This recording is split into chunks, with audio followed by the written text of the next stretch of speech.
ইয়া রাসূলুল্লাহ, যখন আপনি আমাকে ভালোবেসেছেন সেই 1400 বছর আগে, যখন আপনি আমাকে মিস করতেন, আশা করতেন যেন আমার সাথে দেখা করতে পারেন, অথচ তখনও আমি জন্মই হইনি।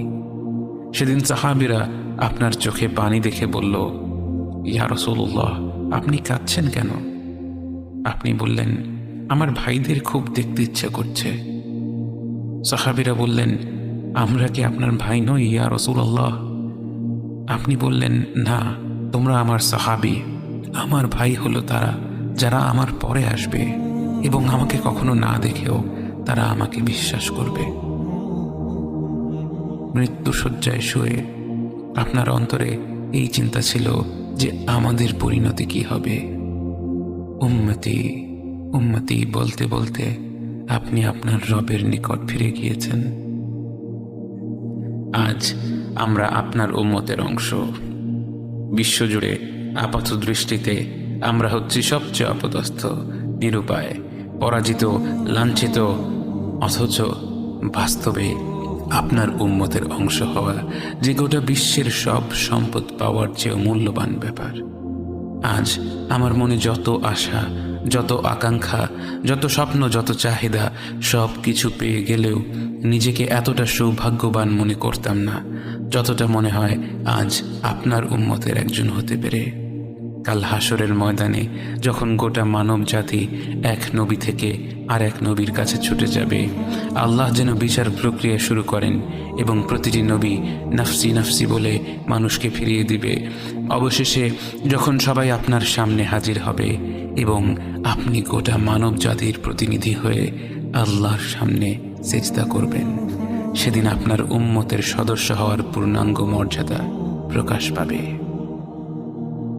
ইয়া রাসূলুল্লাহ, আপনাকে কেন এত ভালোবাসি তা তো ভাষায় প্রকাশ করা যাবে না। তবে যতটুকু ভালোবাসা আপনার প্রাপ্য ততটুকু তো আপনাকে ভালোবাসতে পারি না। কথায় আপনাকে যতটা ভালোবাসি, কাজে তো তেমন করে ভালোবাসতে পারি না। আপনার সুন্নতের অনুসরণ করি ঠিকই, কিন্তু ভিন্ন মতের অনুসারীদের সাথে ঝগড়া না করে থাকতে পারি না। ইবাদতটা নিয়মিত করতে পারলেও এবাদতে আপনার মতো আন্তরিকতা আনতে পারি না। বাহ্যিক বিষয়ে আপনার অনুসরণ করতে পারলেও চারিত্রিক দিক থেকে তো আপনার কাছ থেকে শিক্ষা নিতে পারি না। মুখে আপনার প্রতি সালাওয়াত পেশ করলেও কাজে কর্মে উম্মতে মুহাম্মদ হিসেবে আপনার সম্মানটা রক্ষা করতে পারি না। রাসূলুল্লাহ, হাবিবুল্লাহ, নবিয়ুল্লাহ, ইয়া মুস্তাফা, আমরা তো আপনার উম্মত হবার যোগ্য নই, কিন্তু আপনার রব তো সবচেয়ে ক্ষমাশীল। তিনি তো আমাদের যা প্রাপ্য তার চেয়ে অনেক বেশি অনুগ্রহ প্রদর্শন করতে সক্ষম। আপনি আমাদের যতটুকু ভালোবেসেছেন তিনি তো আমাদের এর চাইতেও বেশি ভালোবাসেন।